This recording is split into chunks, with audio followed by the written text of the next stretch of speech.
Good evening.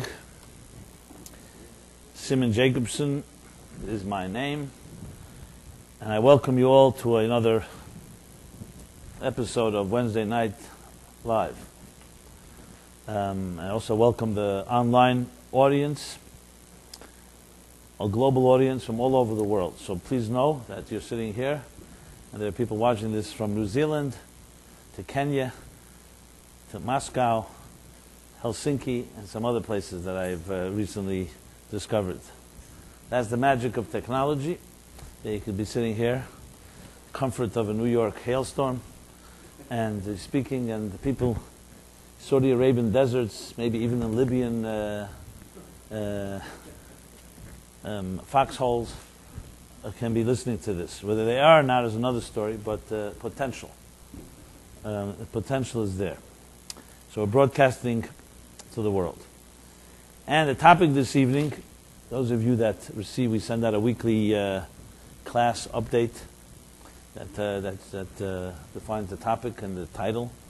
So if you don't get that, please make sure to leave your email and we'll send it every week if there's any changes in programming. So the topic is one of my favorites, passion, vice, or virtue.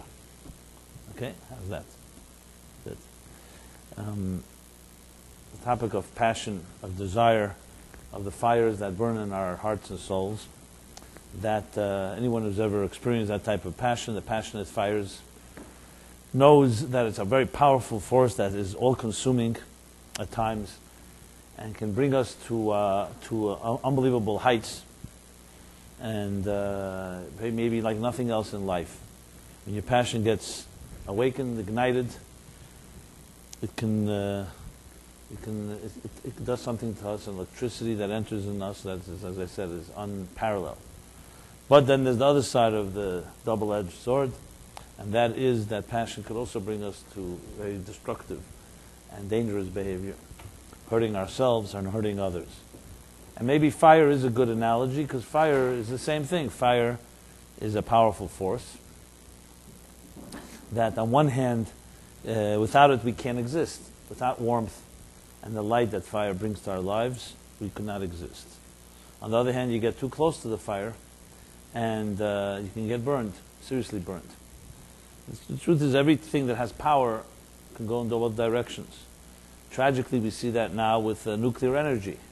See, nuclear reactors, on one hand, create this enormous amount of energy and can replace, and it's also clean energy, and it can replace some of the other forms of energy that we're dependent on, oil and so on. But when it gets out of control, it's not a controlled setting like what's happening here now in Japan, it becomes extremely dangerous. And not just plain dangerous. So it's in direct proportion. Anything that has a great power can go in two different directions. So that's what I would like to address. Because this topic, one of the reasons it's close to my heart is because number one is I want to keep my passion alive, so one way is to talk about it and not let it go dormant. And number two is because, frankly, it's a topic that is particularly and acutely challenging in the context of faith and religion and God. And how many times have I heard this, that basically anything that is connected to religion, especially Judaism, demands of us in a way to cut down or to repress our passions. As I said, I've had so many conversations. I'll just give you one example that I recall, where, of course, religion requires a certain discipline, conformity to certain guidelines, and the name of these disciplines, the name of us coexisting, essentially religion puts, as some would argue, a damper, or they put certain brakes on just the release of unbridled and uncontrolled passions. And because if you let people just follow their own desires and their own hearts and their own passion, it can get very selfish, it can get destructive, and so on. Are we all right, by the way? And as a matter of fact, I know people who, that type of religion they don't want to have a relationship with. They don't want to have any connection with. They don't want to say, that in the name of coexistence, or the name of being a living a virtuous life, I have to cut down on my natural desires or my natural passions. And the truth is, even a bigger question, and I've had this question when I was a lot younger, is it possible that God, according to faith, according to the system called faith and religion, is it possible that the God that created us with a fire in our souls, and with passion, and with desire, and so on, would ask us to cut it out? Doesn't make any sense. It's the equivalent of a lobotomy. Like saying somebody should have a mind, and then tell them not to use the mind, or to cut out their mind. Part of the, if a person of faith has to accept that God created us this way, then everything that comes to us naturally has a lot of beauty to it. Yes, it's true, it may need to be disciplined and so on. But the fact is, the stereotype exists today that anything connected to something that is religious basically either shuts down or has to suppress the natural passions of the soul, of the heart and soul. And on the other hand, interestingly, we also see faith connected to very deep passion, but not of the sort that we like. And that is, you see holy wars or jihads or crusades being fought throughout history, and today in the Middle East, affecting us all, wars and battles that are being fought in the name of God, holy wars, and there's a lot of passion, but it's a passion that's associated with violence, directed against innocent people, and against human beings, and so on. So clearly that type of passion is not.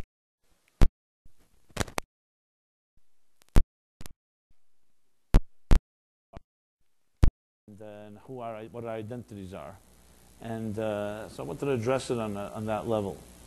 The first thing I want to just say at the outset, that the stereotypes around religion, around Judaism at least, that the goal is to have a so-called lifeless or chaste lifestyle, chaste lifestyle, where we cut off anything that's passionate, is an absolute myth and stereotype.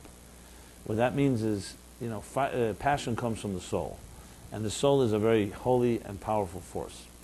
The fact that a fire can burn and can affect people in a negative way doesn't mean the fire is a bad thing. It needs to be, as I said, passion, harnessed properly.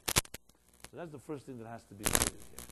But then the big question is, how do you reconcile that with a whole system that regulates laws and all kinds of other things that regulate how we feel and how we behave and how we exercise our passions and so on.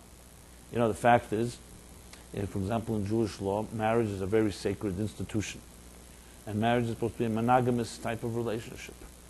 And we live in a world where monogamy is not necessarily considered to be such a virtue. Some say it's unnatural. Some say even if it sounds good on paper, it's not practical. People's feelings are feelings, and so on.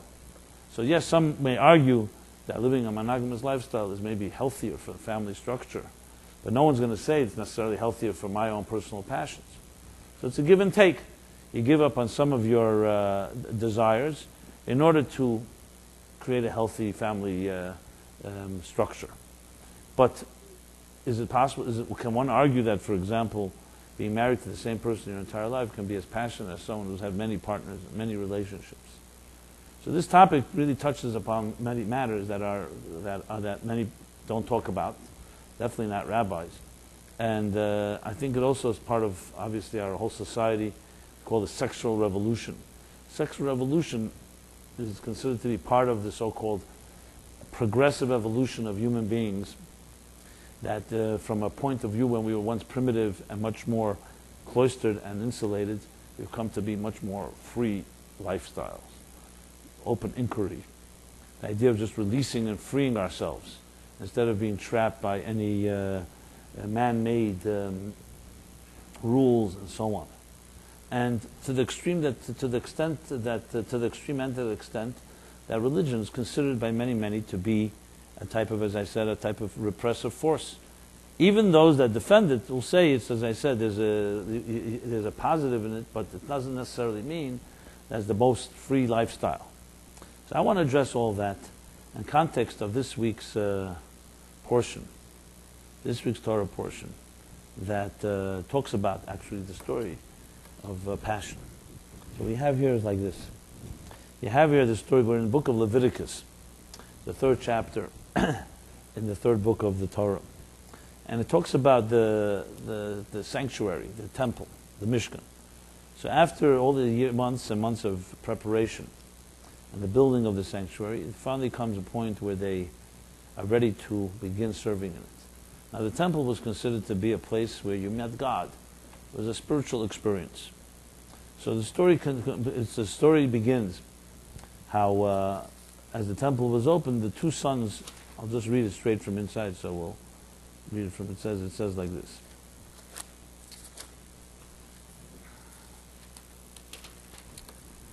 The 2 sons of Aaron,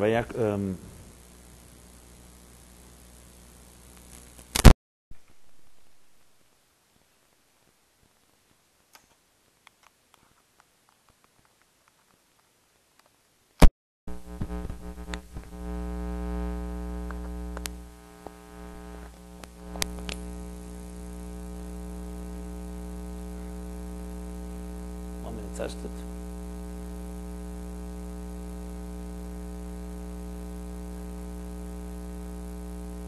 Continue? Okay, so we read like this.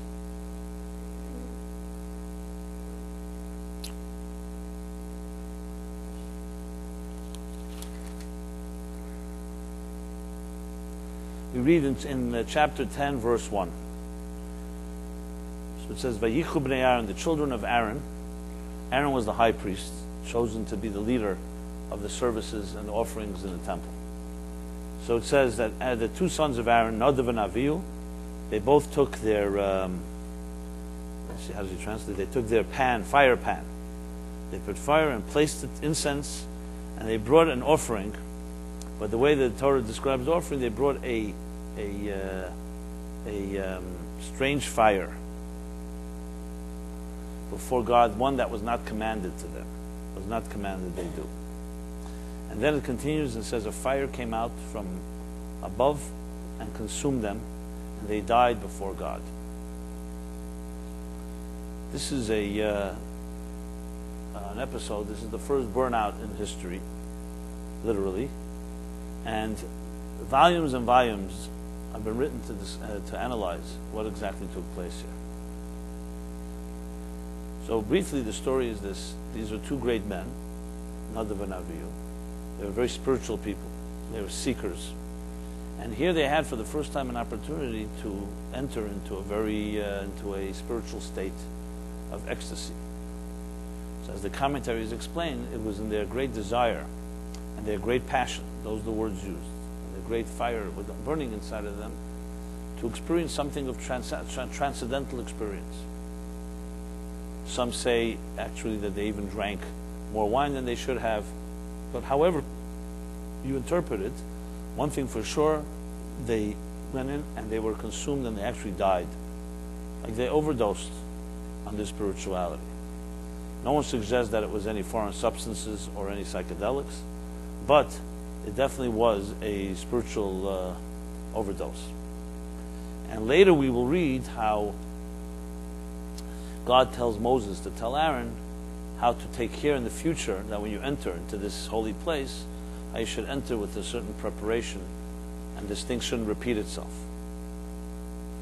So the question is asked, is this what they did? Was it a sin? Was it not a sin? Was it a healthy thing? So it continues on, and later Moses tells Aaron that you should know that these 2 children of yours, it was their closeness to God and their closeness to the divine that led them to this place. So it's actually considered to be a very admirable thing. However, obviously, dying, even if for a good, healthy, or a holy cause, is never a healthy thing. So this theme here, this story here, serves as a platform for maybe one of the earliest discussions in history on this whole discussion of passion and what we do with it. You know, on one hand, you could argue that their passion didn't end up in a great place. So it's true, their intentions were good, no problem with that. No one questions their intentions. But the result was not. So you can make a very strong argument that when people start tampering and experimenting with the transcendental forces that are not the normal, regular, day-to-day activities, you can get yourself very hurt, very or to the point of even death, like in their case. On the other hand, as I mentioned earlier, to argue that passion show, what do we do with the passion show? We should never feed that transcendental need inside of a human being to get beyond the norm. It's also not a healthy thing to do. To live mediocre lives, to live lives of that where we are afraid of allowing the deepest passions in our heart to emerge.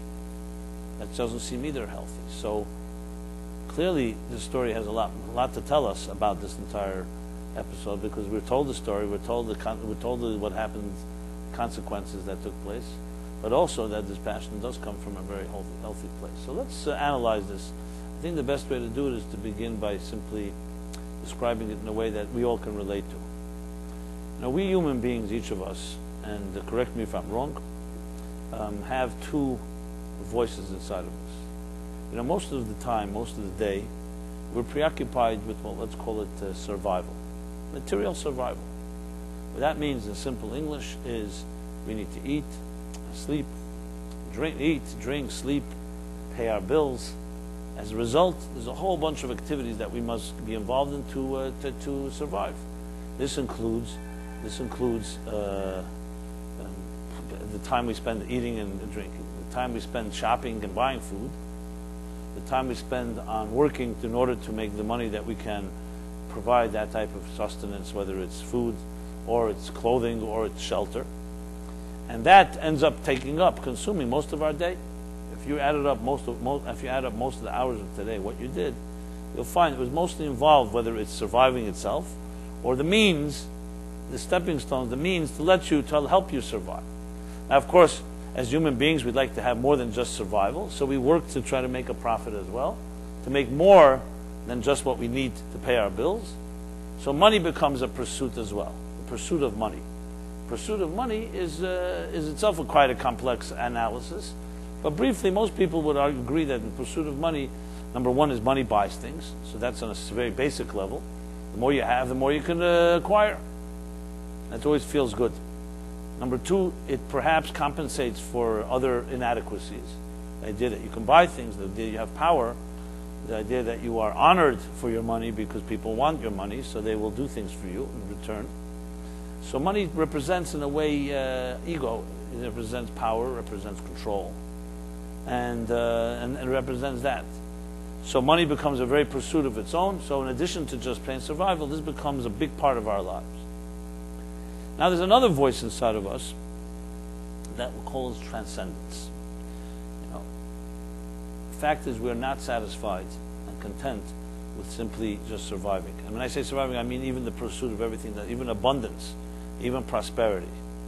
We need transcendence. Now, what is transcendence? Transcendence, in simple English, means something that is beyond the vicissitudes and the monotony of our routines. So just for comparative purposes, if you look at an animal, let's say a cow grazing in the meadows, cow grazing in the meadows only deals with issues that are survival. Those animals will breed, have children, feed their children, protect their young, and then move on, and then the young take over generation after generation, without any shift or change. You don't find natural circumstances, animals, take in this case cows, that need therapists. They don't have neurosis. They're not in search of, they're not seeking spiritual enlightenment and any form of transcendence. They live their lives very peacefully. It's called animal bliss. It's only we humans that can actually screw up animals and have them also get neurotic. And that's why you have today animal psychologists and even animal shelter, nursing homes and stuff like that, because animals hanging around human beings start picking up some of their shtick, as they say, some of their stuff. Nothing new. Actually, it says that in the Bible, it says when the flood took place, the flood that destroyed the corrupt human race also destroyed many animals, not the fish. Why did the animals, what did they do wrong? But they say they also got corrupted by the human beings. So we can corrupt not only ourselves, also our environment. So an environment, which means the natural, mineral, vegetable, and animal world, which on its own is incorruptible, because it just goes through its motions and its cycles and it's as a perfect balance, we can mess that up as well. Interesting thing, since I'm on the topic, just as a footnote, I wrote about it when the tsunami took place in Indonesia, if you remember, 4 years ago, 2006, the one that killed almost over 250,000 people, the tsunami in the Indian Ocean. That the truth is, even what we call natural disasters, which the insurance companies call acts of God, they suddenly remember God when it comes to not paying. So natural disasters, in truth, are disasters only from the perspective because we humans are in the way, so to speak. Earthquakes and tsunamis and floods and hurricanes and volcanoes are very much necessary for the Earth's survival. It's part of the balancing act. The Earth has crusts, for example, and these crusts need to shift, and they shift, they create earthquakes. If we humans were not in the path, it wouldn't be called a disaster. It happened all the time under the seabed. Under the sea, I think there's an earthquake every 5 seconds or something, they say, so 10 seconds. I mean, necessarily big ones, but they're happening all the time because it's part of the balance. Same thing is with extreme storms and so on. This is a balance of the ecological system. And it's a disaster when we are in the way. A tsunami, for example, takes place hundreds of miles mid-ocean. If you're out there, it won't affect you because it only affects land when it comes close to land, because what it does is it displaces such enormous amounts of water, and that water begins to rush at very fast speeds. If you were a ship out there in the ocean where the earthquake took place, it wouldn't have any effect on you. The water is shooting to rise. Tsunamis can move at 500 miles an hour, but you could be swimming right on top of them and you won't even feel it. I mean, there'll be a little lift. What happens is, as they get closer to land, so that's where the clash takes place. Now, I'm not saying this is less of a disaster. I'm not trying to console anyone with this. The fact is, it has killed people and it's created plenty of havoc. But the mere fact that we be careful when we talk about these things, because some of these natural disasters are actually natural balances, and life would be a lot more complicated, or wouldn't exist without them. So we have to figure out how to, obviously, not get in the way of nature when it's doing its thing. It's a market correction, so to speak, and correcting the balances of the world. But to go back to our topic here, to go back to the theme here, so the fact is that nature on its own is a clock, and everything works in its own process. And it's we humans that add the equation of this transcendent dimension. We are not happy with the habitats that we lived in 500 years ago, as say a cow would be happy.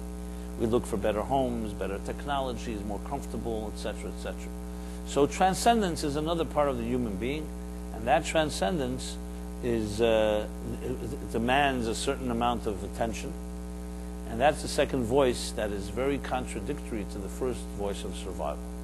So what do we do for transcendence, for getting away from the monotony? So each of us have different menus that we reach to. Some is through art, music, travel, romance, love, religion, faith, God, spirituality. I mean, the list goes on. The things we do to break away from the monotony of the routine of survival. Each of us have our own list of things. But the fact is, we only have that many hours in the day. Most of the day is consumed with survival. Look, a third of our lives we're asleep. That's how it is. A third, 1/3. The other 2/3 are divided mostly, as I said, with basic survival needs, or the things that are the means. And then when you add into the equation all the hours that we spend wasting time. Does anybody waste time in this room? No. Leisure. Whether it's on computer or it's your own daydreams. And then add into the equation all the ghosts that haunt us, psychological ghosts, and stuff like that, there's very little room for transcendence. So you can imagine that if you're talking about repressed energy, talk about like earthquakes and stuff like that, psychologically in our own psyches, that transcendence, the pressure begins to build up because there's no release. So it shouldn't be a surprise that when we do finally try to feed it, it's sometimes with a vengeance, because it's not balanced. The more you're consumed with your daily survival and have not expressed or not fed your soul, the more hungrier your soul gets. And then when it finally bursts, as I said, with a vengeance. It bursts in a way that's usually uncontrollable. Which is why you find often that's what happens. People who control or sexually suppress some of their feelings for many years, when it finally explodes, it doesn't just explode regularly. It explodes with a lot of anger, often with a lot of power. And those situations is usually not very productive, because at that point it's not under any control. So we have these two voices and parts inside of us. And therefore, it's critical to address that. Right now, as we sit here in this room, I mean, I don't know all of you, definitely not in any personal way, so I don't know where you're at, but everybody can be diagnosed in this context. It's called like the ratio between these two voices. How much of your life is consumed with the material survival, and how much of the transcendent voice or the transcendent part of your soul is expressing itself. And we all have a ratio. There is a diagnosis, not difficult to analyze actually. So even if your life may be working as we sit here right now, but based on this diagnosis, you can pretty much predict what's going to happen. Because if there's a very strong imbalance, disproportion between these two voices, trust me, there'll be some trouble coming. Now, unless you create a lobotomy, which is always an option, to just cut off that part, then that's just pushing over the date. You know, there are people who have made the decision at some point, who've been hurt in love and in relationships. They don't want to have any more relationships. You know, maybe one night stands and short-term relationship, but nothing of any serious commitment. They've been hurt too much. So yes, there's always that option, that you just simply cut off a part of yourself, but we won't get into what the destruction that brings. That's also not very healthy. So we have these two parts in ourselves, and understanding yourself in this way, understanding that you have these two voices, no matter who you are, is a critical component in getting somewhere with your life. And then, of course, understanding the balance between the two.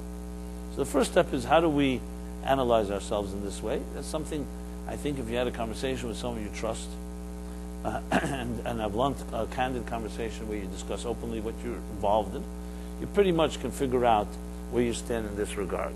You know? Let's put it in the context of the way one of the discourses, the Hasidic discourses, explains the story with the children of Aaron.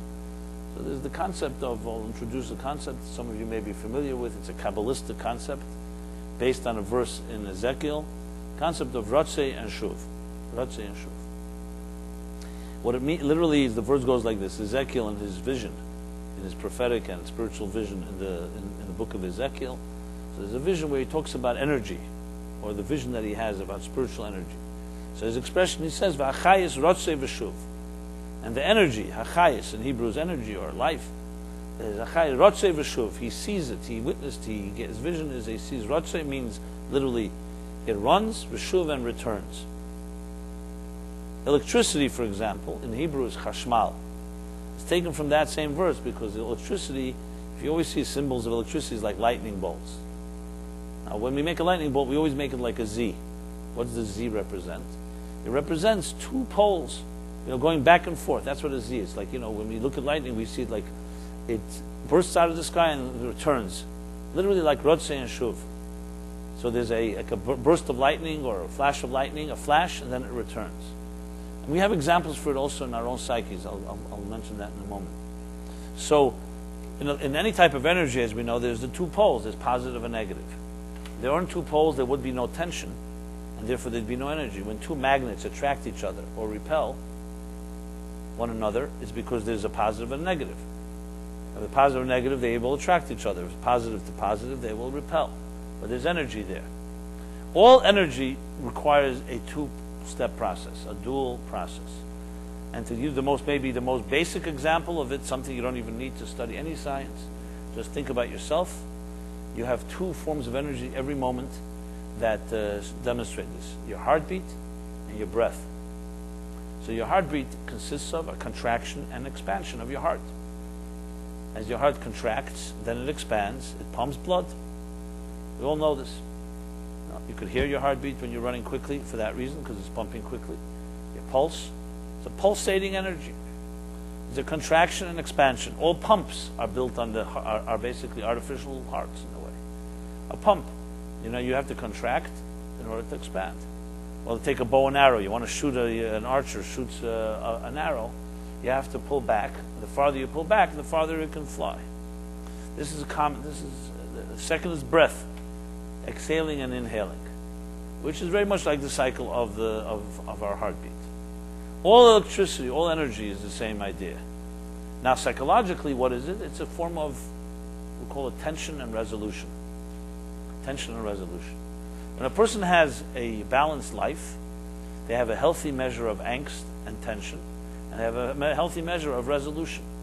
If you have too much angst, turning it into anxiety, and less resolution, you're going to have a very anxious life. You'll be very on what do you call it? On spilkas, right?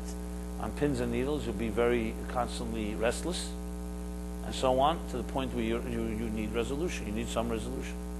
If you have too much resolution, then it's too much animal bliss without enough tension. The perfect balance is tension and resolution.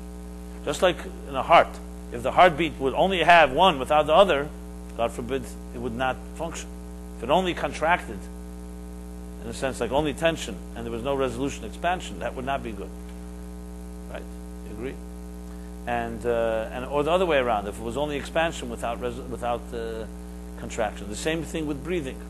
Same thing with any form of energy. So, obviously, if we had a perfect life, which there is no such thing as a perfect life, it would be a very equal balance. And actually, when you look at any cardiogram, or anything that gauges breath or heart, you'll see it's like this. If it's like this, it's not good. Or if it's like that, it's also not good. Extreme. It has to be a balanced waves. But it's waves. It's a wave. And waves are healthy. Talk about waves. Look at an ocean. If an ocean didn't have waves, it would come, and they would just all constantly come. Then when the storm would come, it would come with wouldn't have any release. Waves actually release the tension of the sea. And the same is true in our own lives. Waves are healthy because they come in a balanced way. When there's a disruption, like in an earthquake that causes a tsunami, so then the wave, it's not even a wave, the whole ocean just moves. I'm just using examples in nature. But it's everywhere these examples exist. And obviously, as I mentioned before, if the tension builds and builds and builds, its need to express itself in resolution will be very deep and very desperate.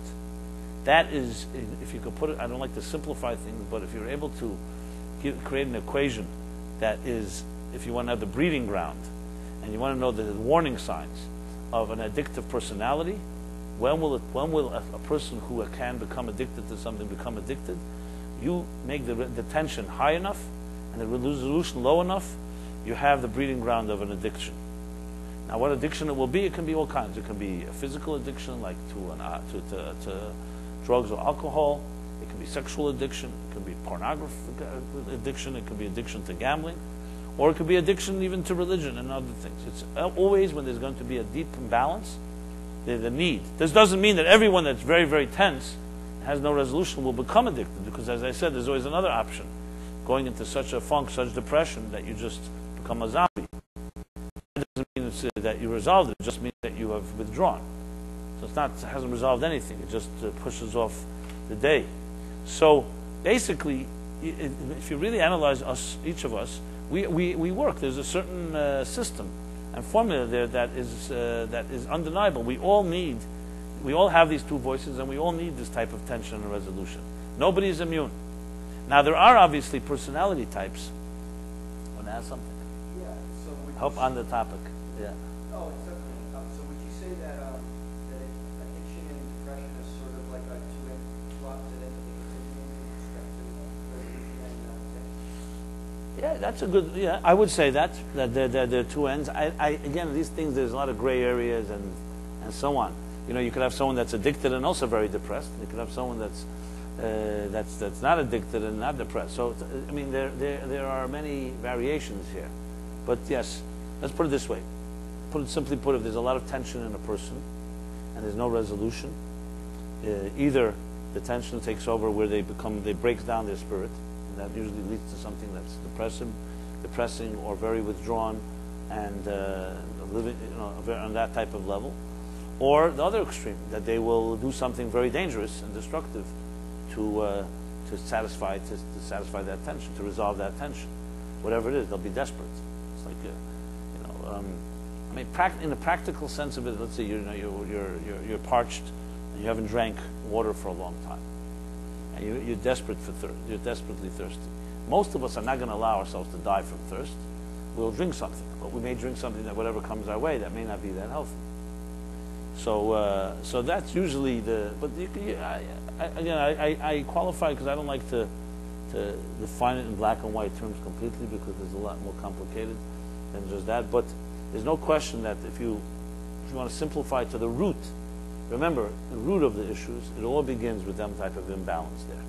Now, I also want to qualify things. I'm not talking about clinical situation. There's no question there are people who have suffer from clinical depression or other mental illnesses and so on, which is not even in their control, chemical imbalances. And there we have different medications and other forms that can help compensate or counteract the imbalance. So I'm talking about things that are in our control. The things not in our control requires professional assistance and stuff like that. Here I'm talking about things that we can do. There's plenty of things we can do in our lives. But the first thing, most important, is to identify that we have these forces at work. See, they're invisible forces, and we only see them when they act out. We don't see them when they're building up. You know, you see them in their effects, not the cause. You don't see the roots. You see the, what do we call it, the expression. But every expression has a root. And the fact is, when I say it, I mean, we can all identify it. I'm sure you can identify in your life those needs. You know, let's talk about our sexuality, for example. Sexuality is definitely a part of a human being. Sexual personality. Now, sexuality is a big mystery. Nobody has it figured out. Not doctors, not scientists, and not lovers, and not artists or romantics or poets. Nobody's figured it out. It's a mystique. It's clearly part of a human being, built on attraction of the sexes. And there's been all kinds of books and analysis of it. I'm not here to analyze it that much as to point out a few key things. It's definitely connected to passion, sexual passion. There's passion involved. The passion whether it's pure raw sexual energy, or is the passion of having someone else in your life. You know, today we live in a world where many have, or they think they have mastered the distinction and be able to separate sexuality from intimacy. You know, if you look at sexuality as an act, as as some type of release of energy or release of tension, that's one way to look at it. If you look at sexuality in the context of a relationship, it's a whole different way to look at it. You know, as I said, we live in a world which is invested. Many people are invested in separating the two. You know, if I get my sexual needs met, it's fine. It doesn't matter whether I have a relationship or not. Now, obviously, I will be the first to advocate that that's unhealthy in the first place. It's just simply like, then it does become like a drug. Where I would make the case, and it's really not the topic here, that's why I'm not addressing it thoroughly, but if you want to look into, I have a chapter in my book, Toward a Meaningful Life, it's called Intimacy. It discusses this very directly, that sexuality is the body of the soul called intimacy. Now, yes, you can divorce the two, but then what you end up happening is an act instead of a relationship. And the real passion of sexuality is not just the tension that you get and you release it through a sexual act. That's the surface level of it. What's really going on here is the soul's need to connect with someone else. And the way God made it was that the connection is not just a spiritual one and a platonic one, but also a physical one. So if you think of a human being as a soul inside of a body, sexuality also has a soul within a body. The soul is the relationship with the other person, which is why two people who really love each other don't just sleep with each other, but they also love each other. Their sexual relationship is not only when they're physically making love, it's also when they talk to each other. It's when they do things, even seemingly mundane things with each other. And it's not just like a foreplay. It's part of a whole relationship that spills over into their lives. I discuss it at length in that chapter, that a sexuality divorced of intimacy will be very fragmented in your life. You'll have it may even be good, but it does not spill over. It does not make your whole life peaceful. It actually makes a lot more tension at the end of the day, because it doesn't really resolve. The biggest issue is finding the peace of mind of having a true intimate companion in your life, a soulmate. But again, I don't want to go into the details. It's just an example of this discussion. So passion is a very, very powerful force within our soul, and very necessary, and very much connected to the transcendent side of our lives. Now things get very confusing because some people you'll find their biggest passion is making money. That's where their passion is, or screwing other people. I don't mean that in a sexual way. I mean to say, in business or in that thing. They become power. Who wins? The winner, the warrior. That element of it, and that's where their passions are released. And I see this all the time. You see it all the time. New York, it's big. Aggressive type of behavior, and that's where passions are released. Biggest passion. You wake up in the morning, you're excited about that day, what kind of money you're going to make, and the type of control, and so on and so forth. It is ultimately an interesting distortion from my perspective, because what's happening is the passion of the soul is suddenly being directed to the needs of the body and the survival. So it's like a crossover of wires, and but that's simply due to a distortion or due to ignorance, where a person doesn't have anywhere else to release their passion. So it becomes like something that is very tangible. In a true healthy environment, obviously, passion is released in the place where it's most valuable, and that's in the area of relationships, in transcendent experiences, not material survival. Passion in the context of, as I said, it's spiritual transcendent experience. Now, there are many variations of this, but it's just an example of how all this gets all intertwined.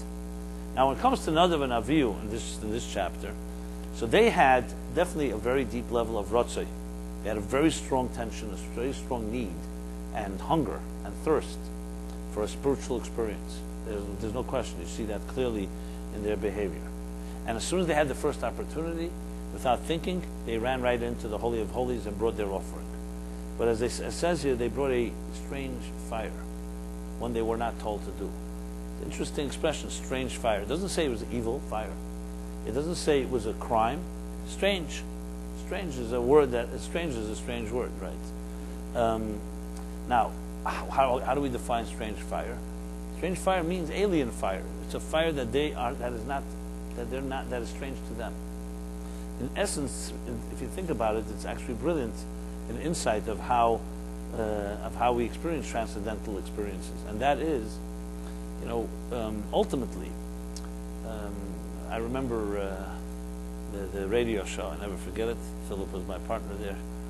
The radio show was called "Growing Through Our Pasts," and it was about how do you, when you have a past that you regret, or a past that has fraught with some complications and mistakes, how do you grow through it? Do you just forget your past, or can you elevate it or transform it and so on? So one of the examples I used was something that I've dealt with people who come to this class, people who were heavy drug users, and drug users not necessarily for the drug users for transcendental purposes. The 60s, whether it was for some type of enlightenment, or it was some type of relief, or it was to see another world. Their lives were miserable on earth. So drugs transported people to another place. I have to say, full disclosure, I have never attempted any drug, not from the minimal form of pot, nor to the high levels of advanced acid trips. But I know a lot about it, and it sounds like I've taken it because I talk about it like if I know it. But I'm just being very straight honest. And I'll tell you the truth, I did not ever experiment not because I was afraid of it or because of taboo, because I don't have that issue. It was more because I'm a purist and I didn't see a need for it. And I was able to, my own way, experience transcendence without it. Even though many people said, well, imagine if you would have taken it, how crazy you'd be. Well, maybe that wouldn't be so good either. I remember sitting in my class many years ago on Carroll Street, and Michelle Urey, who was Olav Shalom, I know she's passed on because I did a Google search a few years ago. She was one of the people who came to my class, and I was talking about, on the table, there were oranges and apples and some other coffee beans and whatever. And I was discussing, and I was saying, everything in existence, the Kabbalists teach us, has energy. So when you see these oranges and these apples, okay, here we have the table and other things. These are fields of energy. And what you're looking at is only the outer layer of that's the package of this energy, the body. I was describing it in detail, and I remember Michelle suddenly stops me and she says, are you telling me, I said, can you say this again? I'm going to get you right, Rabbi. Are you telling me there's energy that's different in this orange and this apple, and that you know, you can see it, you recognize it? I said, I can't say I see it, but I'm aware of it. And she said to me, so how much acid did you drop in your life? That was her question. And I said, she said, impossible. He did not. There's no one that could describe it the way you're describing it without taking it. And then she went on to, she proceeded to share her experiences. She was in Berkeley in the late 50s, and one of the students who actually volunteered, that's where it began when they were starting to experiment with it. They were experimenting with students, volunteered to take it, and they were doing tests. Actually, I think till 1966 it was still legal, LSD. And she said, and I had experiences that you're describing right now. How do you know this if you haven't taken it? And then, of course, Kenny and others started popping up. Everybody was talking about their acid trips. My children were very young in the crib, so they didn't know what was going on, but it would have been interesting how they would have reacted when Kenny described how he turned into an antelope and was roaming over the Sahara or wherever. Where do antelopes roam? Somewhere, not the Sahara. One of the, I don't know where it was. Anyway, no, we're talking about somewhere in Ethiopia, not in Mongolia or something. Like, what's the Mongolian plains with the some type of? Okay, whatever. Anyway, I don't remember what Philip shared, but the bottom line is, for around, I don't know for how long, it was fascinating to me. Everyone was describing their trips, and it was very clear to me, and that was just the beginning. But then I read a lot, and I was talking to many people, that there are many people that came to discover God. People have told me, without LSD, I would never have discovered God. I didn't believe. I didn't grow up with religion. I was actually anti-religious, but then I saw things I couldn't deny. I heard this from many, many people. So I had this radio show, Growing Through the Past, and I shared some of this. I was talking about, so what do you do with this? So a guy once came to my class, and I'm sharing this for a reason, because we're going to go back to the strange fire and stuff like that. It's also fitting to Purim, where some people, it says in the Talmud, you're supposed to drink to the point where you can't tell the difference between the cursing Haman and blessing Mordechai. What is that? What kind of trip is that? You know?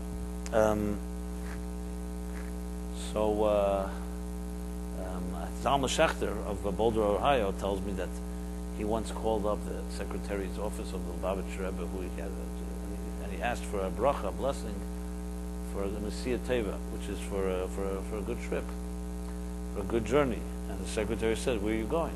He says, "I don't know. That's why I want a blessing." He said, "What are you talking about?" Now the secretary was very square, had no clue what he thought. He said, "There's a thing. I'm not going physically.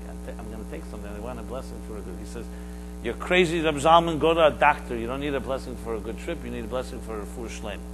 Anyway, I just wanted to share that as a footnote. So the bottom line is, so a guy came to my class. His name was Steve. And at the end of the class, it was on, I think, when we were on 89th or 89th Street, 81st.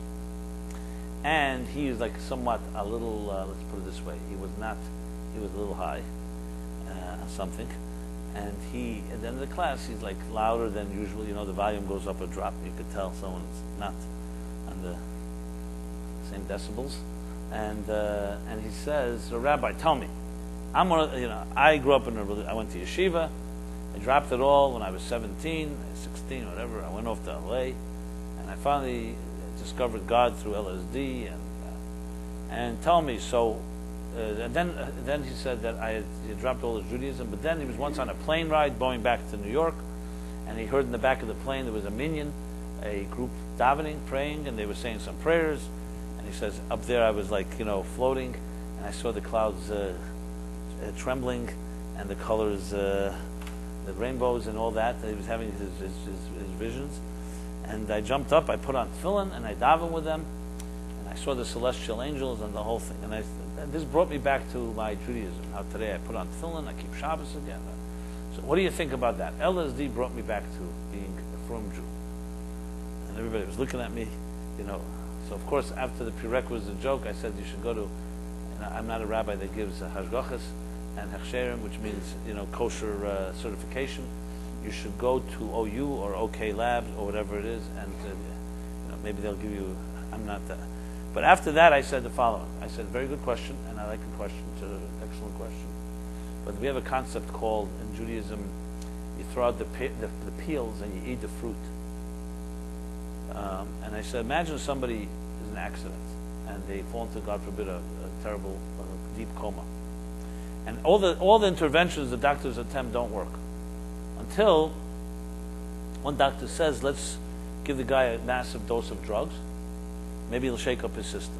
And it does, and he survives. That gets him out of the coma. No one would suggest you give this type of dose to any healthy person. As a matter of fact, it would kill a healthy person, maybe.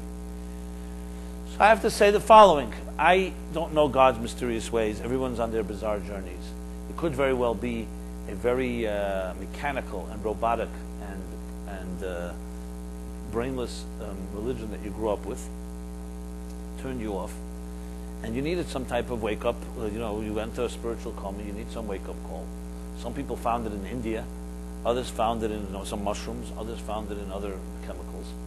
And by no means am I condoning the use of it, but after the fact, like any type of tshuva, a person can do a sin, and still we believe you can throw away the sin, but still grow through the process. It's like a person who went through a very difficult situation. You don't want to go through a difficult situation, but there's a wisdom and there's a refinement and there's something you grew out of it that no one except someone who went through it could reach that place. So you don't say go there initially. All of us, I'm sure, have made our mistakes in life. We wouldn't tell our children, listen, you have to make this mistake because then you'll grow as I did. You would hope that you could touch someone and say, listen, I was there and I went through the fire and here's what I learned. You don't have to go there again. So we would hope that's the best way to go. This is called the real process in Judaism called tshuva. It means that the place that a Baal tshuva reaches, a tzaddik can never reach. Not because the tzaddik doesn't have greatness, because he simply never tasted from the forbidden fruit. Someone that has, it's not an endorsement of doing so, but after the fact, you can throw out the peels and retain the fruit. You see this, many people, I've seen it, especially people who've gone through very serious, difficult, dysfunctional homes. Some of the greatest healers, some of the people who help so many people getting through difficult times are people who went through it, because they have a certain wisdom and experience and credibility that someone that didn't experience it doesn't have. So they would never, no one would ever trade off and say, I thank God I grew up in a home with an alcoholic father who was abusive and violent. No one would ever say that. But once I went through it, at least let me redeem it through learning what I've learned and helping others in such situations. So there is redemption. And again, this does not mean that it's a blessing to go through it. It means after the fact, you can throw away the throw away the peels and retain the fruit. And this is it's a complicated process. And the Talmud clearly also qualifies. It says you can't go ahead and say, you know what, let me try it out and then I'll redeem it. No, that doesn't work. Then that creates its own problems. So the idea of so this was the radio show. So I remember, so I told the story and I said, this is how we grow. We throw away the peel, but we retain the experience, which is what I told the guy. I said, now that you've come to the experience, you don't have to continue consuming or going on these trips. Now find ways to do it the way the Torah prescribes, how one becomes transcendental. What happened happened. So I remember calls started coming in. There was a live radio show, off the hook. Everybody, I thought they'd agree with me. I thought it was a good idea what I suggested. But no. How could you criticize drugs? You never tried it. Blah, blah, blah. I didn't have one person that was on my side. So I realized there's a lot more people out there that and it was true, since I had never attempted. I had no credibility. But thank God, my good friend Philip was in the studio. This live show was Sunday evening. So I said to Philip, Philip, why don't you get in here and take over? He came on. Remember? I remember. It was an unbelievable moment. Live radio. We have a transcript of it online, and even the recordings of it. It was great, spontaneous. Philip gets on, and he listed I don't know how many variations of mushrooms or the other stuff. I don't even know the names, but he established credibility. Everybody, that was clear, and then shared some of his thoughts on where he was and where he is today. So it was it was a candid, direct, blunt discussion without any holds barred, which was good. And one of the key things, I think Philip may have mentioned it, but I definitely have used many times, the problem with, if someone will say, okay, so if that's the case, what's wrong with let's make that play devil's advocate. What's wrong with a foreign substance? If it could lead you to enlightenment, so fine. So you're inducing it through an artificial way. It's not natural. Yes, you have to take something to get there. But if you can, what's wrong with it? So obviously the immediate answers most of us would answer as well, the addiction part, the part that it disrupts your life, the part that it takes control, etc., etc. They're all legitimate. But is there fundamentally something wrong, philosophical? Is the trip in any way compromised because you did it with a so-called substance, as opposed to naturally experienced transcendence? And the answer is right here in this verse, Eish Zara. The problem with Nadav and Avihu was not that they wanted a transcendent experience. The problem was they did something that was strange to them. Because what it ultimately comes down to, why it's problematic, is because you didn't earn your way to see that dimension of transcendence. You didn't earn your way, and that means that it's like someone smuggled themselves into a party where they don't belong. They haven't earned their way. And in Jewish thought, especially studying Kabbalah, you have to earn your way. You have to be a responsible human being who's paid the dues. Moses was a very transcendental human being, but he had the discipline not to go in.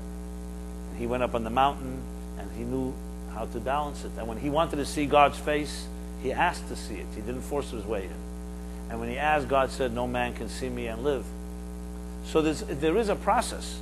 Moses had the wherewithal, the discipline, the brilliance, actually, and the humility to know that you can't just enter into the Holy of Holies without proper preparation. Nadav and Avihu, as holy as they were, and they were great people, but it was strange to them.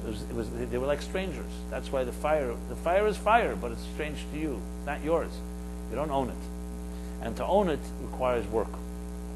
So ultimately, in Judaism, yes, there is ability to reach very high transcendental states, but you have to earn your way, and earning your way means real responsibility and discipline and humility. It's not when you want it. It's like, I think Rabbi Tursky, Dr. Tursky, talks about it when he talks about addiction. He says the question is, who's the master and who's the slave? If the drug or the object that is turning you on or getting you high is the master and you're the slave, then that's a no-no. There's only one master, that's God. If you're the master and whatever you take, what is in your life to help you get there is you're a slave, that's another story. Even then, as I just said, to use any substances is therefore unacceptable for that reason. But without going into that, I want to go back to the story here. So you have this also, the story of the four great sages that went into they call the Pardes. The classic story, I don't know if you're familiar with it. Any of you familiar? You've heard of the story? Anyone not familiar with it, raise your hand. So you talk about, the Talmud talks about these four sages. Rabbi Akiva, Ben Azai, Ben Zema, or Rabbi Nazai and Rabbi Zema and Acher, or Elisha ben Navuya. It's interesting. It says the Arba Shenichnasu LePardes. That's the expression. The four that entered the orchard. Now, Pardes in Hebrew is a euphemism, is an acronym of Pshat, Remez, Drush, Sod, which means it's a symbol of a transcendental spiritual experience. They went into the garden or the orchard, and it says one of them died, one of them went mad, one of them became an apostate and a heretic, an unbeliever, and the fourth, Rabbi Akiva, Nichnas b'Shalom, he entered in peace and came out in peace. Peace, not just in one piece.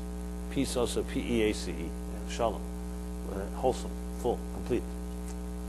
And of course, this too is analyzed. They were all four great men, four great people, who had the power to go, but they didn't enter this same way. And this is all discussed in the context of the Ratzeh and Shuv imbalance that I was mentioning before, or balance. When the tension is either too high or the resolution is too high, either one creates problems. So basically, when there's too much tension, too much Ratzeh, too much yearning, and it's not resolved and it's not returned, that person will not be able to survive. And that's why that many people, Philip shared this with me, many people, his colleagues, some overdosed, some died, and some never were able to be normal again. Because the high was so high, they couldn't bring it back to earth. They never owned it. As I said, it was strange. So they remained strangers, and they remained disillusioned, alienated, demoralized, and all that comes with it. Very, very difficult to balance it.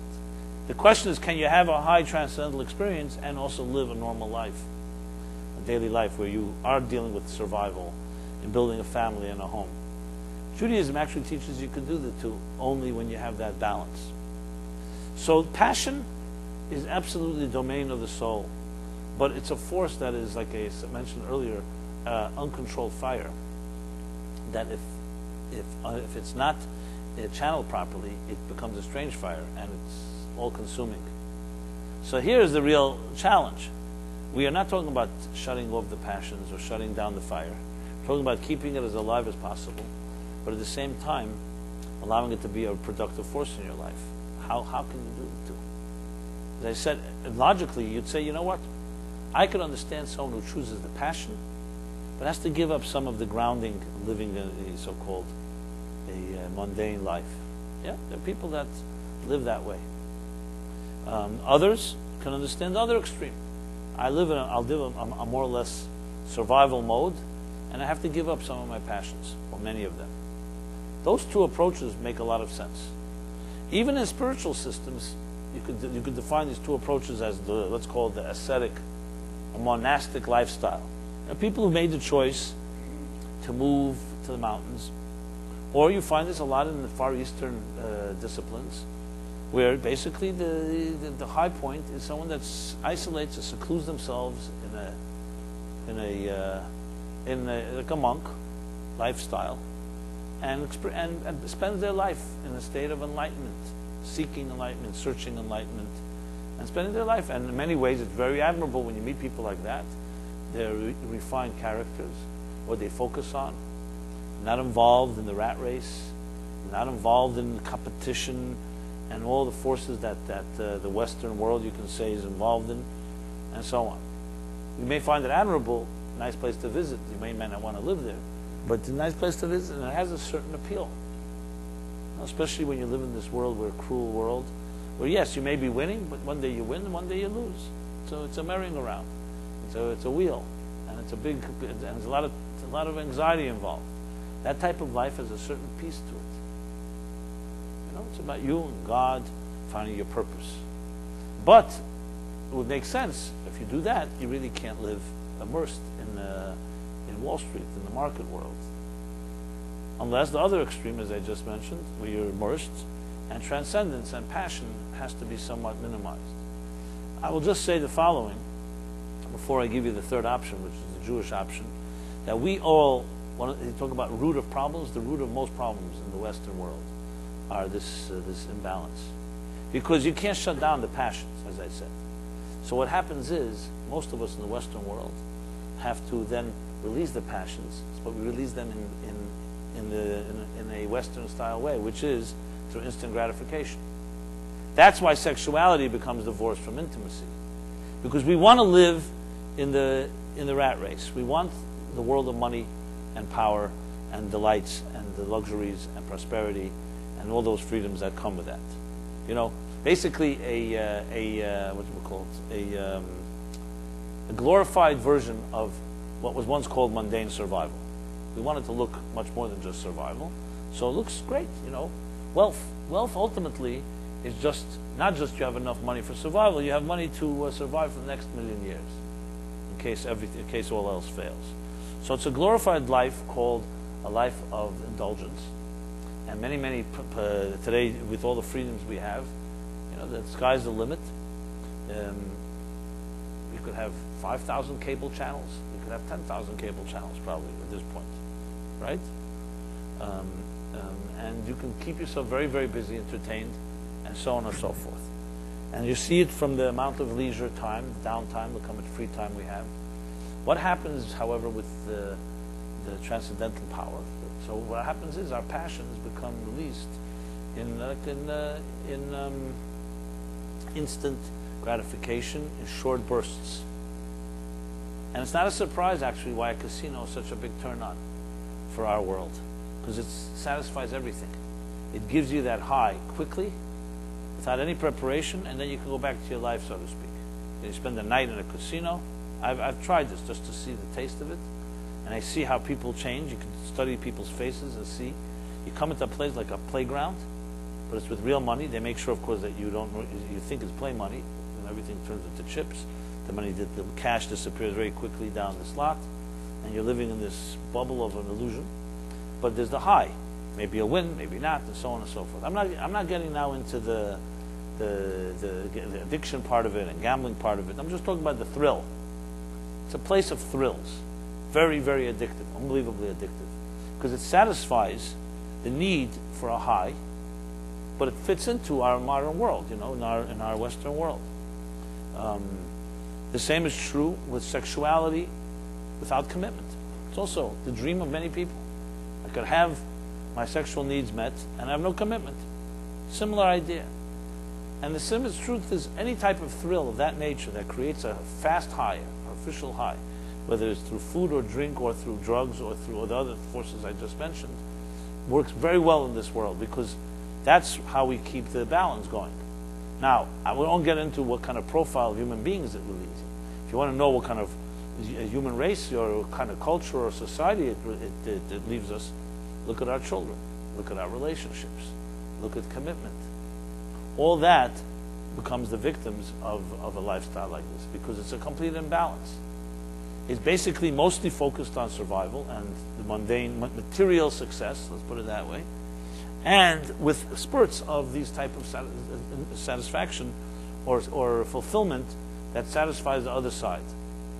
Now, does it always work? Obviously it doesn't always work because you're not always going to be successful. You can get hurt. And that's why, of course, you have people who also in this world that I'm talking about obviously realize that there's other options. And there are many people who have discovered it, some of them the very hard way, and some with intelligence. And however, the approach of the monastic lifestyle I'm describing, ascetic life, is definitely a very unlikely option for this type of living in this world that we live in. So the question then is, what other solution is there? So Judaism comes and offers a third option. The third option is the following. You see, what I just described is based on a duality. I've talked about two voices. The voice of the soul, the voice of the body. The mundane voice of survival and the voice of transcendence. But there's a third voice. And Judaism introduces a third dimension. It's called God. And this is critical. It's not just that there's spiritual needs we have and their material needs. There's also a thing called the divine, something that's holy. Now, you can be very spiritual, but you can also be very selfish. If you think a person who's satisfying their transcendence necessarily means that they're selfless, not necessarily the case. They could be. But remember, selfish spiritual needs are also needs. It's also about me. And it could be at the expense of others. There are many people who are very spiritually arrogant. They've reached a certain state of enlightenment and they look down at others that are not in that place. Is it ultimate enlightenment? No, but it's still a state of enlightenment comparatively speaking. So in Judaism there's a third dimension which is neither material nor spiritual. That's the state that I mentioned that Moses reached. And that is total humility. That it's not about my nourishment. It's a place where you transcend even transcendence. So when you come to a point like that, you can have the highest level of passion. At the same time, it could be completely immersed you could completely be grounded in this material world. Sounds like a paradox. It is a paradox. It's like two opposites. But Judaism absolutely describes this possibility. And this, of course, requires a whole different way of thinking. You see, let's put it this way. Like I've had this discussion quite a number of times. I loved when I was a single person, single life. And many people who are single like their lives. You don't have to answer to anybody. You have no commitments to anyone. And you're just a swinger. You can do whatever you want. There's a lot of appeal to it. On the other hand, we also have a thing called an institution called marriage. And marriage, it's a complicated institution in the United States today. On one hand, marriages divorces are going up, marriage is down. Now lately it's reversed a bit. But what is this thing called marriage? Two people commit to each other, and they're responsible to each other. And we're talking about a marriage of fidelity, where there's trust and there's loyalty and all that. And it has many benefits. You know, on a social level, yes, it's good to have someone that's your permanent companion. It creates a certain credibility. Obviously, emotional benefits, sexual benefits, intimacy. Two partners building a home together. Whatever, with all that entails. With all that entails. But the question is, did you give something up in order to get something better in return? You know, Woody Allen, our good old Woody Allen, and talk about relationships, likes to remind us and say that marriage is the death of hope. Okay? That's in his cynical way of putting it, death of hope. You know, you hear that, it's not, you laugh, but it's also tragic. I don't know, maybe he's talking about his own marriage, which definitely was somewhat fraught with issues, let's put it that way. But it's the classic Jewish Jewish cynicism. So many people will say, yes, marriage, I get something in return, which is very valuable. You know, building a solid home, healthy children, knowing there's a father, there's a mother, etc., etc. Security that comes with it.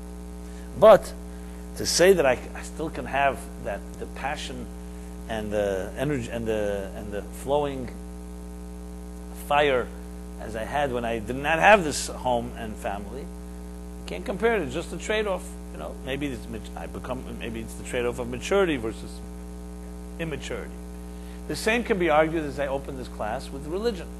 That religion is also the same thing. It's a trade-off. Religion creates a life of discipline. It creates a life of coexistence, that we don't allow ourselves to just kill each other in the name of our own self-interest and narcissism. So religion has a lot of beauty to it, in the sense of creating community, creating commitment, faith, virtue. Yeah. On the other hand, does that mean some form of giving up something? Yeah, you may have to give up your own desires. You may have to somewhat rein in your passions, but it's worth it as a trade-off. This is the general, usual, best case scenario. Best case scenario, that there's a trade-off. There's something good in this world, something good in that. You give up one to get something else in return. Very few can deny the beauty of building a family, children, grandchildren, knowing that you made that type of mark. It's almost nothing in this world compares to it. Yet we see in this world that we live in, it's not necessarily cherished. People push it off. Someone, they want it, but they don't want to give up their life for it, so to speak. How exactly that's going to work, nobody's figured out. But the dilemma is there. The clock ticks. I'm here to suggest to you and submit that Judaism actually does not agree with what I just said. But it's not just about a trade-off. It comes down to much more important questions. What is passion? And what really is being yourself? Is it true that when a person meets another human being and they make a commitment to build a home together, that you're giving up something for something greater? Or maybe you're getting something greater. And what you had before is not as good as you think it is. Who determined what is really passion? So let's go back to the assumption. What is passion? So most of us, no one was educated. Passion is this thing, as you get a little older, your hormones start working when you're in your early teen, your puberty, early like 12, 13, 14, whatever the age is. So your first experience of passion is sexual passion, sexual energy. Now you're a kid at that stage, you have no clue what it is, but you see a girl, you see a boy, something starts racing, your heart starts beating, you're excited. And then there's the social element to it, there's the competition, the game, the chase, the whole thing. And it becomes a whole life of its own. And many people in America, I'm talking like in the United States, this becomes a big part of the teenage life. Then of course there's also school, and it depends how much pressure your parents put on you, how much you put into education. But passion is probably more, for most of us, more passionate about the sexual interactions and gender-related things than in mathematics and literature. There are, of course, the select students that are passionate about their education as well, especially if they're, I'm not making an argument which is greater. I'm just giving you an example. We're our first exposure. Then, of course, the next exposure of passion is what we see in our homes. Our parents, if our parents are passionate people, what are they passionate about? I know a guy, he cries to me without end. He says, my father was my hero. Very wealthy man. But as I grow older, I realize what I worship about him is everything wrong about life. His father was the most passionate man, but it was all in business and money. Came home, he had his computers, his phones, no time for the family. He was a good man, he took care of his family. But there was no passion in bringing up his family. Passion was all about money. So this, in a little child's mind, that plans to see that's what you get passionate about. And he has no problem. Money is not his issue, but he says, but that's where it was all released. My father didn't have a passion in any causes, didn't have any passion in any type of this transcendent experience. It was all about money, and very passionate, and was successful at it. We're not even talking about unethical. So the next place was, or I don't know if it's the next, maybe it's the first place, but our childhood, we look at who the people that were passionate around us and what they were passionate about. Now, of course, you have to also include that many people grew up in homes where their parents also had the passion, sometimes not healthy passion, as in anger, as in critique, as in constant blaming somebody. You know, when you see that your parent, the only place you see passion is when they get angry. You never see passion when they're kind. It also leaves a message. It means kindness is mediocre, and when you have someone to criticize, that's when you suddenly come alive. And I've seen this, unfortunately, many times. I often ask people, I say, in your home, when you grew up, where was the most excitement? My excitement when my mother had something to criticize about somebody. That's when we had a lively table. If there was nothing to criticize, we just sat there quietly and bored. What did that teach a child? That passion is all about finding something wrong with someone else and being able to pick on it. You know, I'm just giving you examples how profound our distortions can be in what we consider passion. So when we say, I want to be passionate, like I have a guy who's engaged with a woman right now, and he wants to pull out. They're both excellent people. But he feels he's losing his independence. That's what he's telling me. He doesn't think she's going to be able to go with an adventure in life, as he tells me, as I have had it before. I want to cry when I talk to this guy, because he's so distorted. So I said, who decided what's adventure? You decided that's what adventure is. I'm not trying to rewrite what adventure. I understand adventure means traveling. You have different interests. But you know, is there an adventure staying home with your wife and 2 children and maybe having an important conversation? There's no adventure to that. It's always running somewhere else. Does you have to always go to a restaurant every night? Is there that adventure? Maybe it's an addiction. You know, this is my conversation I'm having with him. But he's been trained. He's programmed that way. Now, I'm a little more objective. I'm not suggesting I have it all figured out either. It's a balance. But I see clearly before my eyes, and I know this, that it's not about, so he says to me, so you want me to have a non-passionate life? Doesn't know if he used that word. I said, no, I want you to reframe or revisit, maybe rewire what you find as passion. What is passion? And you think one day God will bless you with a little child, and the child comes running to you as a 1-year-old, you think there's no passion in grabbing that child and hugging the child? You think there's more passion where? Where do you think there's more passion? Going to a nightclub? And where's more passion? So he says, why can't I have both? That's not the point. So have both, if that's what you need. The point is we determine where we think is passion. Most people think passion is like, so I know plenty of French people, and they say you have to have a mistress if you want to have passion. No way you can do it with a wife. That's part of our culture. Not everybody says it openly, but that's the fact. Because someone you're accustomed to, you can't have a passionate sex life with. So I always say the same thing. I say that based on your how you determine, you wrote the rules this way, and that's it. You know, it's against human nature. Well, you know, there's much to talk about. Who determines, not who defines what sexuality is, but maybe you decide it's the easy way. Let's put it that way. It's easy that way. Maybe you should rediscover that your spouse is a new person every night. And maybe you don't have to find that novelty outside. Maybe you're just lazy. You just don't know how to do that. No one ever trained you how to do that. Maybe human beings in general are fresh. You look at yourself as new every day. Why don't you look at someone else as new? You know, I mean, I'm just giving an example how we can convince ourselves of a whole definition of how we release our passion or our adventure or our individuality based on a very narrow version of what it is. Judaism challenges us and says, listen, we're not talking about taking away passion, just let's redefine what it means. Nadav and Avihu were very passionate, there's no question about it. Had they waited a bit, a little more disciplined, their passion would have been a lot greater, and it would have been a lot healthier, and it wouldn't have been a strange fire. It would have been a friendly fire. They couldn't control themselves. So in their subtle way, that was, for them, that was a big mistake. No one was, the Torah doesn't say don't be passionate, don't have fire. It's just a matter of learning how to do it. That's why you need the third dimension. So interestingly, it's with God in introducing the God dimension. And I know it sounds weird, God, it's not about regulating passion. It's telling you to broaden your horizons. Humans have limited horizons about everything, including how we define our excitement and our energy and our passion, our desires and our lusts and so on. This isn't about passion versus no passion. It's about what is the horizon of passion. And to use a small example, you look at a little child playing passionately, yes, with toys. You have no interest at all playing with toys, right? Someone buys you a little, I don't know what, my granddaughter gets excited about any little prize. I brought her this schmatt. You know, I don't know how long it lasts, but at least it's excitement. Fine. You won't get excited if I bought you a little plastic watch that that doesn't tell time. You know, but she's excited about it. Great, and her excitement is as pure as any excitement. Just hearing that I'm going to get a prize is excitement. That alone is worth the whole thing. Okay. Now you get a little older. That doesn't excite you anymore. What excites you is, let's say, going somewhere, trip. A little older, something you read. Maybe a little older, some money, honor, power. You go through the list. By the time you're an adult, you know, your passions and desires may be in all kinds of different interesting things.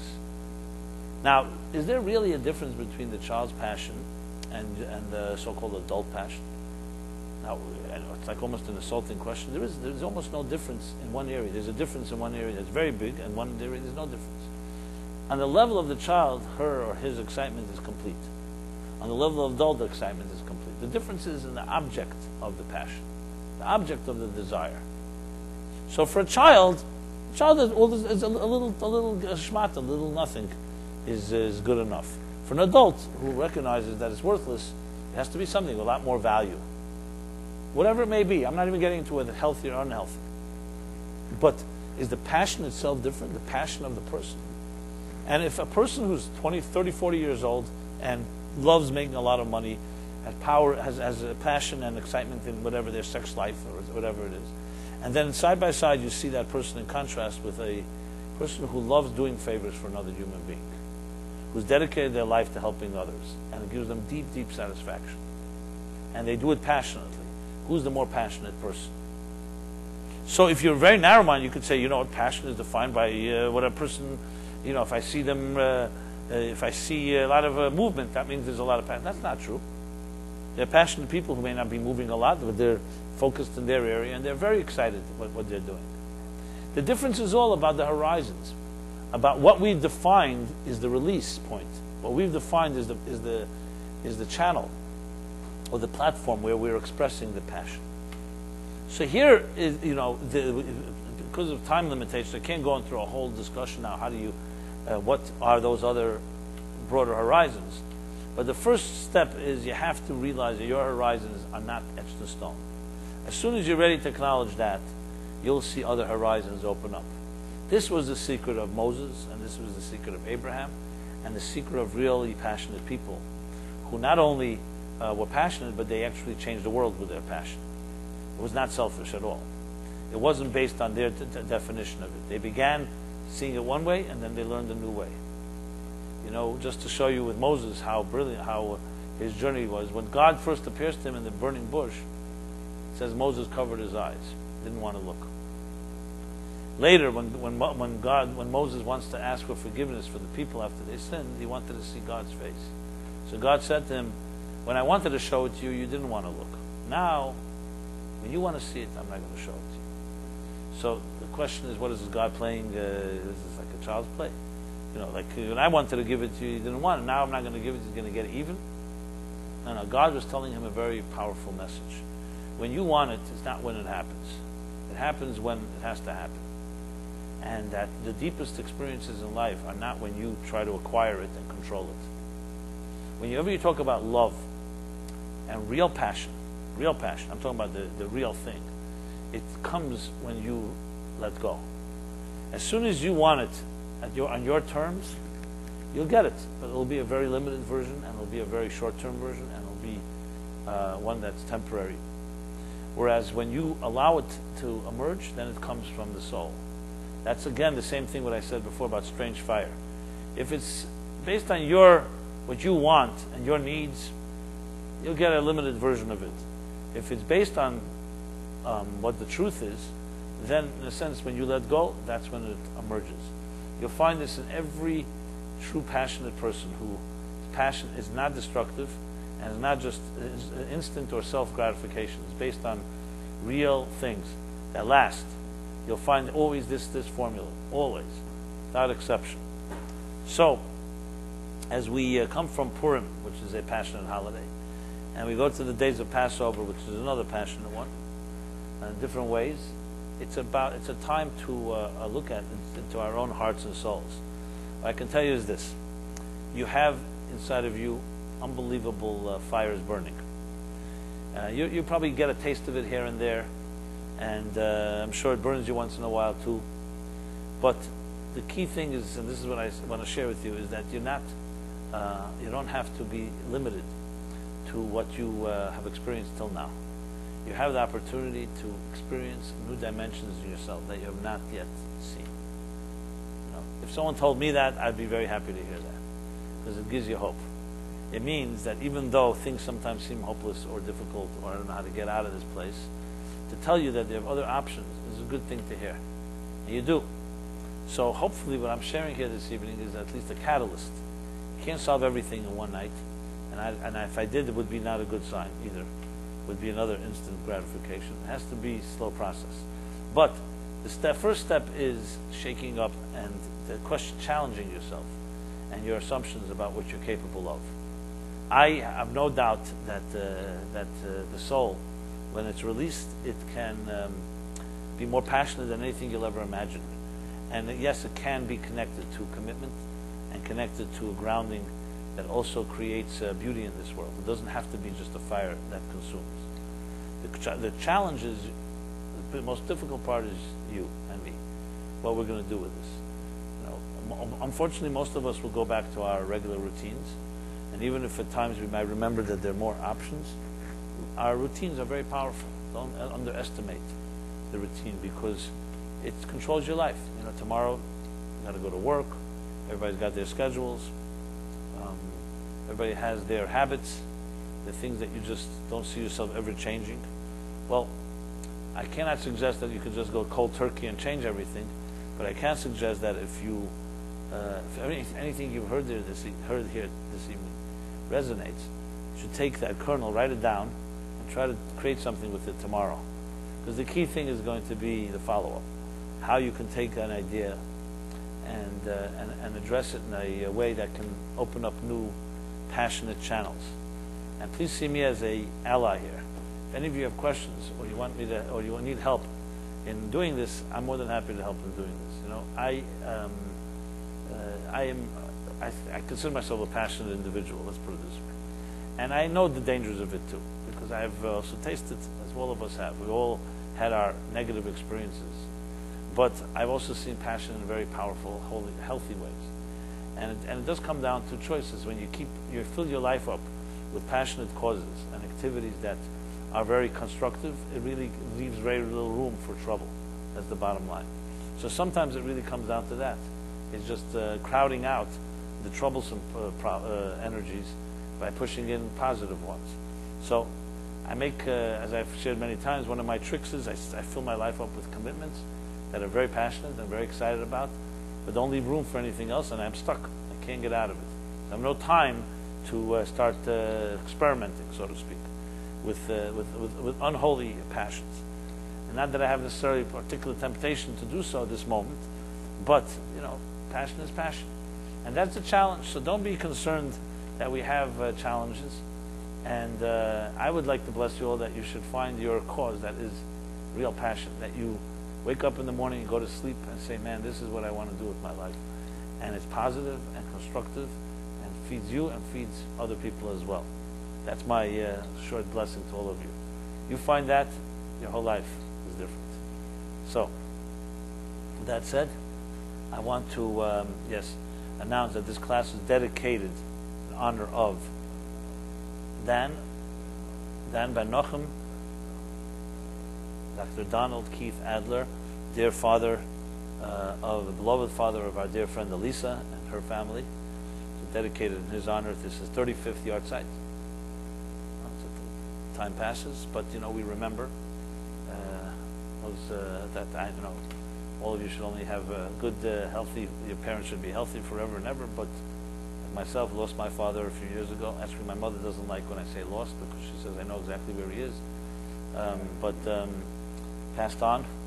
So these things, you remember them forever. So hopefully our studying here and learning together and speaking about these matters is a good, in the merit of our study, that this soul has merit in everyone that's touched by these teachings. So I say that to Lisa and I say it to her family, may you have only good simchas and celebrations in your life. I also want to mention the passing of Stella Gold, who was a good friend of ours, the wife of Arthur, and leaves 2 children, Matt and Andrew. Yeah. And they are, I would say, Stella and her husband, my favorite atheists. And I'll tell you about that another time. It's a long story. So there too is they should be consoled. And if anybody, we should only talk about good things, but if anybody wants to dedicate a class, it's a good opportunity, as well as the weekly email that we send out tomorrow night. We usually send out Thursday nights, and as well as if you haven't left your email address, please share that with us. And with that being said, I also want to introduce Daphne. Hi.